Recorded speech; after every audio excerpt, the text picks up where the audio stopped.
I can say that in the last 2 seasons, Rashford. the worst transfer flop in the Premier League is Mason Mount. A big welcome back to our Premier League review show, and it was a swell weekend in match day 2. Of course, we did Arsenal things, we won Aston Villa. I don't care what people are saying about Rogers, this, Watkins, that. The bottom line is that we won 2-0, clean sheet in the bag, and Saliba stays winning. Harvard stays ceiling. Ceiling. Everything. Don't make if you mention Harvard Harvard right now. Harvard stays what? Nothing. Just waste them as don't. If you had Harvard in your FPL, you understand? What you saying? Partey keeps partying. You understand? So what did Haaland do now? Haaland. Yes. This is not time for Haaland. Why wouldn't it be time for Haaland when you are chilling? Someone does. hat-trick. None Madrid can even had a hat trick. But Premier League should be ashamed. Out there, if you are wondering why these guys are so much against me, I'm joined here on set by a guy that does not know what it is to win a football game in the form of Cerebroni, who is a Valencia fan. So you can understand why this is difficult. I'm the only reason why we've not won a game yet is because we don't want to win. You can understand why we don't want to win. It's difficult for him. We're donating 3 points. I won't take this. I'm also joined by a lady what? who knows her football, but she's also a part-time Manchester United fan. Oh, and you know God, what happened to Manchester United? They had a very bright weekend. My club is Real Madrid. Okay. They had and a very we won. bright weekend where what did they play again? Remind me. They lost to Brighton now. Oh. Brighton was brightening our day. So yeah, the Premier League weekend was a lot of fun, and there's a Chelsea side that scored all their remaining goals for August. Why did they score their remaining goals? Why are you wicked like this? They scored 6 in one game. But when you spread it out across, you scored all your 6 goals. You see that was if Thunder does not fire Wolves. My FPL was going fine. Okay, you're a Chelsea defender. No. Okay. But like my FPL was going fine. Like my ranking was good and everything. They just went to dash Kopama 3 assists and a goal. And that was when Noni hat-trick. They just scattered the entire. And everything. Imagine if someone had Haaland and then had Palmer. We'll go into all of that, but first let's talk about the flying team at the moment. The Gunners shooting down anybody that comes their way. You understand? You know how we roll. You know how we push. You know how we move. Arsenal versus Aston Villa. Talking about Arsenal is boring. There's nothing to say. Of course, when this is something. Arsenal were bullied. It's just it's a matter of Aston Villa this not taking their chances when they have. When you want to analyze football games, it is very important that the first trait you have is being objective. If your definition of being bullied is limiting your opponent to how many shots per game, keeping a clean sheet, and scoring goals without them replying you, then I would like to be bullied every weekend. Arsenal were bullied, and you look at it, it's still that quality. It's still that quality in the final term. When you get to that winning the title part, please calm down. There's no evidence. But to be fair, fair play to Aston Villa. In our preview ahead of last weekend, I did say that based on Aston Villa doing the double over Arsenal last season, Arsenal will not really come out to play. We'll give them that respect that these guys know us well psychologically. They believe they can get the result again in front of their own fans. So Arsenal were a bit cautious. And you can see that Arteta was also very tactical. Last time I remember what Bailey did. He was running like just they using. Yeah, I told you not to. We talked about it. I told you that using Zinchenko would be a wrong move. That's the point of having, loads of options that you can tweak. From what I'm seeing now, when we are playing sides that have those kind of wingers that can attack, we can see that Zinchenko is a liability playing against those kind of sides. So rather put in someone more physical in the form of Jurgen Timber. But then now there's a big conundrum for Arsenal fans. We can see that Timber is more physical, he's better defensively, but we can also see that he's less technical than Zinchenko.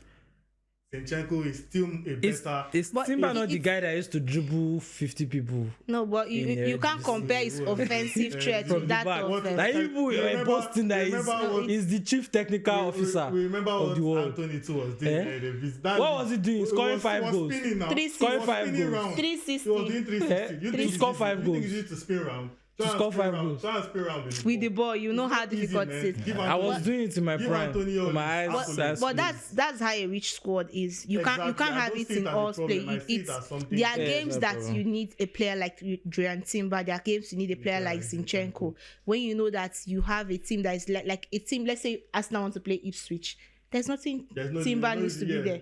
Zinchenko. Just bring in Zinchenko and then take advantage of it. Loads of crosses And use that time to add a lot of goal advantage you need going into the season. Because I said it then that I know when we had that preview, I told you that Arsenal has to just keep Zinchenko out of it. I even told our FPL guy that if you have Zinchenko, just put him on your bench because I know he won't get a start. Because you look at how that game went on and the way Arsenal took it, yes, the pressures were there. I'll still have to give them kudos to have defeated them. Villa. This is the side that you were able to get a point from last season, but this time I think I still want to look at it. It's a game of either half for both teams. For the first half, Villa had it in their own side. You look at that very good opportunity for Oli Watkins that I just needed to just tap in. And the continuous stress from Rodgers, I think he really made it difficult for us now. I think, and he was just bought for like 7 or 8 million. That's one of the cheapest for a player of that quality. But in the end, Arteta shows that he learns from his errors. And that is a manager that wants to succeed. Because if he still went on with the same thing he played against Villa, I think you know that. If you know you're doing, I give Arsenal a win or a draw. Remember, I don't know why you're doing this. I knew that there was no way Arsenal was going to lose that game. But I will still say the way you're talking about Madrid will not play. Arsenal did not play so well. They just had that quality, and he showed that finally in that second half, especially with Party even with all of the same. A team that is playing in the Champions League this season. You were muzzled in the first half. You're Arsenal now. You are the Arsenal. You are supposed to be better than everybody. By the way, I don't mean to say this. I don't mean to say it. I say this almost every weekend, but it's not my fault because that's how good this guy is. Did you guys see Saliba again? Did you see that? Did you see that? I know I said this to our FPL guys that Saliba will give you much points because he will make those last ditch tackles, and he did that over the weekend. You saw how he ran. He was chasing a player that is equally fast in his own right, but you see what Saliba can bring to your squad. I'm not going to talk. Yeah, just complain every time. Last match day he gave 6 points. This last one 6 points. Udoji gave 6 points. What is the problem? When others are giving this thing 12 points, he cannot give 12. Well, Fires 4.0 defender gave me 7 points. Thank you. How many points did you end the weekend? 77. 77. Where are you on the log? Somewhere. You obviously can say it, but let's go away from. I'm the top 4 million. Top 4 million. 4 million. Yeah, you should be. I mean, let's go away from Arsenal. I understand why the hate from you guys is coming. When you win, there's no hate. People people don't like you when you win a lot. I can get it. When you win a lot, you get to a point where you sound like you are cocky. So I get that. Please let's move on from Arsenal. So let's move on from Arsenal, of course. I mean, I'm tired of talking about winning every time. Long may you continue. I want to talk about Man U. Yeah, you can. Yeah, that's true. Manchester United. You can. They want to escape. They can't escape slander. They want to escape slander. And this person will collect it. Because you are representing. I am not representing anybody. Ten Hag, explain yourself. I am not representing Ten Hag. So I have a problem with Ten Hag here. Another excuse. Why do you have Zexi, who is fit, to the best knowledge we have? He's not injured. Why are you playing Bruno Fernandez as the false man? Maybe he's not. Maybe Zex is not up to the match fitness that is required for 90 minutes. Well, he started last time. He came on. No, he came on at the sub the first game. He came on. Why can't you? But he still came on this time too, and he also cost them. He cost them a goal. But he cost them a goal. And then it's high time we need to. I'm going to say this like in a very, very bold way. I don't know how this guy has been escaping. For someone that banters, I banter Enzo Fernandez a lot. I talk about Caicedo, talk about how they've not performed. But I can say that in the last 2 seasons, Rashford, the worst transfer flop in the Premier League is Mason Mount. Okay, it's because he was injured. Nobody, I don't care. He was injured. João Felix left the Premier League, came back and still scored before him. He has scored normal team. His Mount not still come and score. So because if it goes, why easy to judge CMs now? You can't score 1 goal. So Caicedo and Co, they've scored. It doesn't matter. We don't judge CMs by goals. We don't use. Once the Manchester United jersey, he had to be taken off at the weekend as well. He has not done any. But Kolade, you have to be fair to him in a part that injuries have not been fair at the part of Mason Mount. And when a player gets injured and comes back to a team, it takes a little while for you to even get your groove. Got injured, and when he came back, he's never. You can't compare. You can't. You can't put to take a dip at his form because Partey has other things, other issues that everybody is angry about. I disagree with that. The case, Yeah, but you know, He even popped up after the victory. I So. disagree with that. But anyways, Manchester United. So do you think this is like deja vu again all over from last season? Like, because as far as I'm concerned, if they did not win that FA Cup, I think it papered away all the cracks. That was their worst. And this is what Ole said, Yeah. Poch said years ago. A team's progress is measured by their league campaign because it is and stretch. maybe Champions League. Yeah. You cannot use Carabao and FA Cup. One-off games. There's a reason why they fired Van Gaal after he won the FA Cup. Because as much as it's nice to win trophies and all that, those domestic trophies do not do anything in terms of telling you where a club is. And that's what Ole was trying to say, which is true. That's what Poch was trying to say years ago at Spurs. That as much as it's nice, that this one is just for, you are bragging rights. We won a trophy. But at the end of the day, just like last season now, people were arguing whether Man U had a better season than us now. It's ridiculous. That's ridiculous. Because we won a trophy. It's nonsense. Arsenal obviously had a better season. Because Man U were, for most of the season, they were dragging way below Arsenal. And you knew that in terms of where these clubs are, Arsenal are way ahead of wherever Man U are. But of course, the trophy lovers, they've gotten their trophy. They've entered the new season with Ten Hag. Trophies or progression. Like, what should be determined as success? But if you look at that United side, especially under this Erik Ten Hag, first let me look at that Brighton game. I think to be on a good side for United played quite well.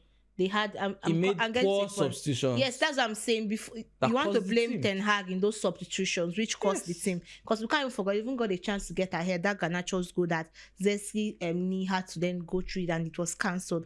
But the problem with that United, I will still see with Ten Hag is that United look more like a tournament team. They are not a team that you talk about marathon where a league season they perform quite well. That's why we could see them each season, 2 seasons of Erik Ten Hag got trophies because he can just tweak the team. The team can just come alive all of a sudden. Look at that the FA Cup final against City. On normal day, people were thinking there was going to be a stroll in the park for City, but United just came up blazing hot. So I think they are more of a tournament team than a league team. Yeah. And United needs to be a league team. That's what we know United for. You join other big boys and you sort of top try teams to, need but to be it's good not in working. It's not working for him. And the funny thing is, today, if he doesn't work due to his policy or maybe his substitution, he looks for an excuse. This time, I don't know what he needed to say. He was not looking at how they would cancel the goal. The Ten Hag fans, because apparently he has stands. Which is very interesting. But the Ten Hag stands in the Manchester United fan base. If Man U should finish 8th this season and win FA Cup, should he be fired? No, it's progress. More progress, right? That's just what I want to know. Ineos saw it as progress. That's why they extended the contract. Anyways, away from Manchester United and moving on to another club with a manager that has something to prove as well. Enzo Maresca got his first Premier League win, and it was a win in style. 6-2 demolition of Wolves. And last Chelsea fans were particularly happy because last season Wolves did the double against them, home and away. The last meeting ended 4-2 in favor of for Wolves. So to get one against 6 goals from XG of 1 point something. Noni Madueke got a Premier League hat-trick. He has scored a hat-trick before Rashford, right? It doesn't matter. Yeah. Premier League hat-trick before Rashford. But what do you guys think about that performance? Because what I'm seeing from the Chelsea fan base now is, we are going to cook. We are here for a transition I'm starting to see. You can see why we fired Pochettino. Side to score 6 goals. We are cooking. Felix is here. Pedro Neto is here. And from my own side, as an objective person, without even trying to, what I saw in that game was a side that can hit you on the counter, but a side that looked very shaky at the back. Their defense was really nothing to write home about. Their midfield lacked no support. And from set pieces, they looked particularly open. And if they were playing a slightly more efficient side, they would have lost that game. Or it would have been a basketball scoreline. So, but as from an objective standpoint, would you be delighted with that sort of game from a Chelsea standpoint? Well, I think at this point in the season, the most important thing for Chelsea is to win, get wins on board. That boosts confidence, especially in the new manager who is, because if you come into a league season and you're playing well, you're not winning first 5-6 matches, you're struggling to get wins, doubt starts to creep in. It affects the players as well. Then everybody loses confidence, and also the fact that they were able to score 6 helps their confidence. It helps Noni, for instance. Next match, he's going to be shooting. Talking about him being one of the players they want to sell before they. Yeah, but now they're not going to sell him again. You get, and then he's going to get, he's going to be more confident shooting on goal and all that. And of course, whatever question marks want to appear over Cole Palmer, is he a one season wonder, all of that, this already removes that pressure from him a bit and allows him to, he already has more assists than everybody in the league, I guess. So, that helps. So I think it's a good thing for confidence. But in terms of like the issues that you've highlighted, those are things that they still need to think about. They just have to, like next game now, they have to continue the momentum. Because if you, after winning 6-2 and everybody's hailing you, you enter your next match and you struggle to win and maybe you don't win or you draw or something, then it just undoes everything, and then that 6-2 doesn't really matter as much. But if you look at how the game all went, I think it's in a big way. There's one thing that we should know about Chelsea that for me I feel is that they won't struggle in front of goal this season. Because you look at the pacey forwards that they have, you look at how those wingers worked, and then you even tell yourself that maybe this is why the man himself, that's Raheem Sterling, will not really fit in that side. Because you look at Noni Madueke, he takes that side from the right and sort of wants into it, and he's taking very direct, and he knows when to give the passes, which was that 1-2 touch between him. Like against the side that would hold more possession, do you think they'll be afforded the room to do what they do? Yeah, that's when you meet a side that holds on too much to the possession, most time what the coaches want to do, you try to hit on the counter, and they have the pacey forward. But how many teams in a full league? No, the thing there is that every game is. Will see more of the ball but you know that every team have their weakness. We know that for every team, no matter how unbeatable City is, there's a team too that would be a stronghold for them. Just like last season, we saw a lot of that from Newcastle. I think for Chelsea themselves, I'm just saying in front of goals, they are going to be prolific. The only problem will be keeping it clean at the back. Would they be able to do that? Because to be fair, towards the end of last season, they were actually scoring a lot of goals. That's why I'm not. No, we know that. We looked at them. It's just for them to keep the momentum. That connection going within that team, especially in the forward department, where you see let's even look at the second goal. That's one of I think that has to be the one that started from the goalkeeper himself, Sanchez, where Sanchez gave that quick pass to Jackson. Jackson then gave it to Cole Palmer. So I'm just saying the quick transition, it shows how that's the youthful exuberance from the side, fast they can be. In front of goals, they will not struggle so much. But the problem will be the back line. That's just for me. I just feel they have a good forward line going into the season. You might say it's too quick, but then every game, you look at each game one at a time, and then you try. They already have +4, which is more than Man U had by the end of last season.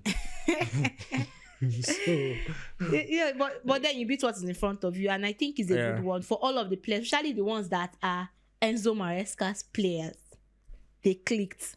The ones that are not his players at the end of this season will know where they will go to at the end of the week. I would like to keep it cautious, and I would like to see their next game. Yeah, because last season after they won 6-0 against Everton, they did this. They collected 5.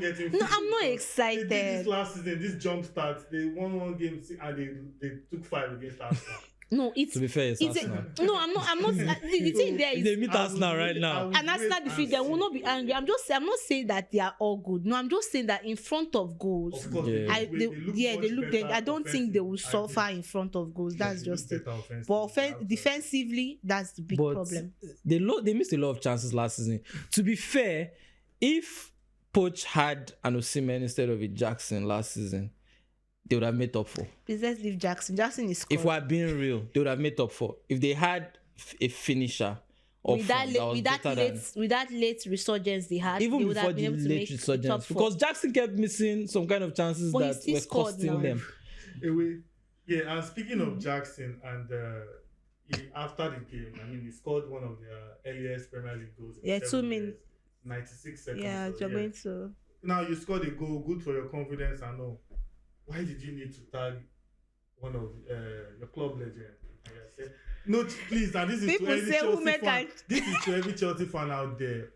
I might not think Mikel Obi was the most tactical player when he was playing, but there is no reason why you would tell me Mikel Obi is not a Chelsea legend. It's madness. It is right there.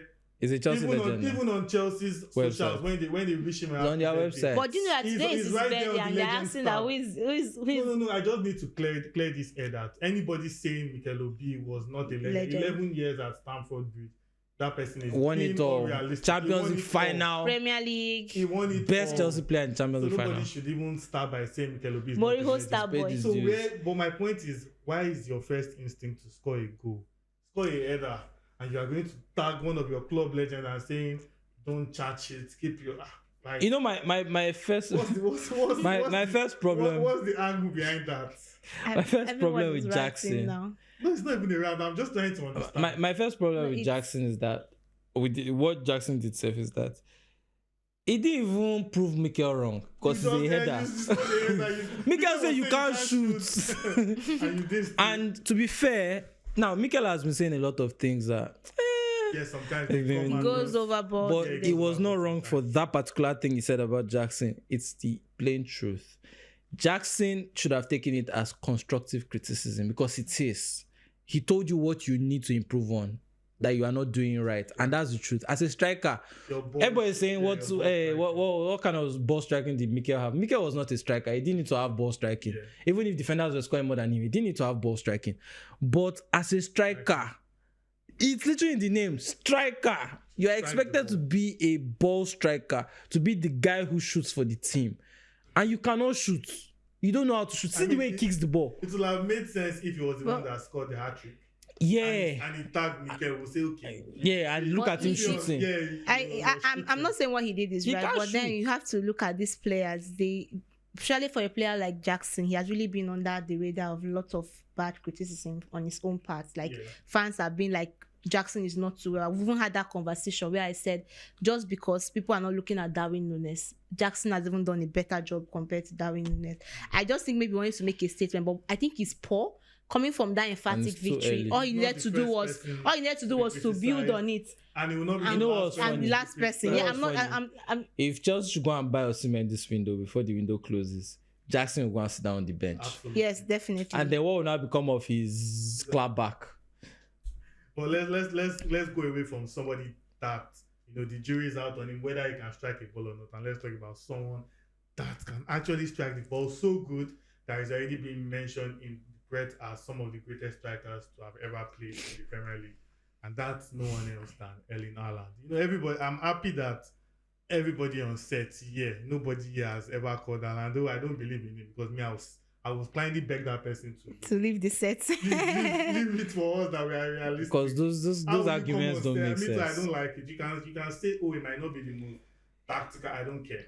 But the primary work of a striker is to put the ball in the back of the net. And how many people can do it better than him? None. None. He's the best. He's the Exactly. best goal scorer in the Now world. he has scored.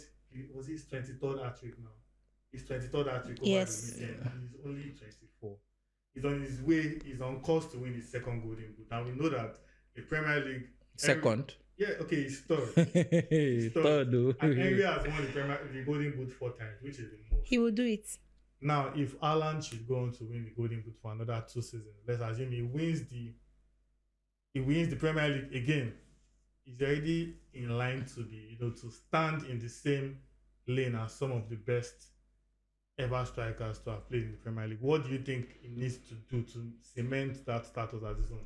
He just needs to keep scoring. To be consistent. Just right? keep Yeah, scoring just your keep goals. scoring. See, if Haaland stays 5 more years in the Premier League and he keeps scoring as he does, Injury-free. injury free, and he keeps scoring as he does, by the time Haaland is done, He'll have won like 4, he'll have equaled 5, Henry. 6 golden He'll boots, have equaled Henry. and But no, that shares no, there's- record or whatever they call There's it. Kai Havertz competing with him. What? Pega. Stop that thing now. When we are to be serious, sometimes No, try to be serious. How will you be calling Kai Havertz? Oh, God. But if you look at Haaland, it just shows you at age 24, Yeah. you've already scored 23 hat tricks. That's- It shows how prolific a striker is. And we talk about when we talk about football, don't mention Ronaldo and Messi. those guys But are at the amazing. age 24, Messi and Ronaldo had not scored up to 260 goals. But Haaland has already done that. And in fewer They have games, never scored 315 200. games, Haaland has even done way more than Fewer that. games. And that's why when people keep complaining that Haaland does not join play, he does Nonsense. not Woke nonsense. he does not know how to dribble. look at that. I think that was the second goal against Ipswich. I think that should be the second one. The control, the way He it doesn't went, need to he know just how to dribble. lobbed it. Like, it just went so Plus, That he good. doesn't was play- actually very difficult. Yeah. But it But it made it look so easy.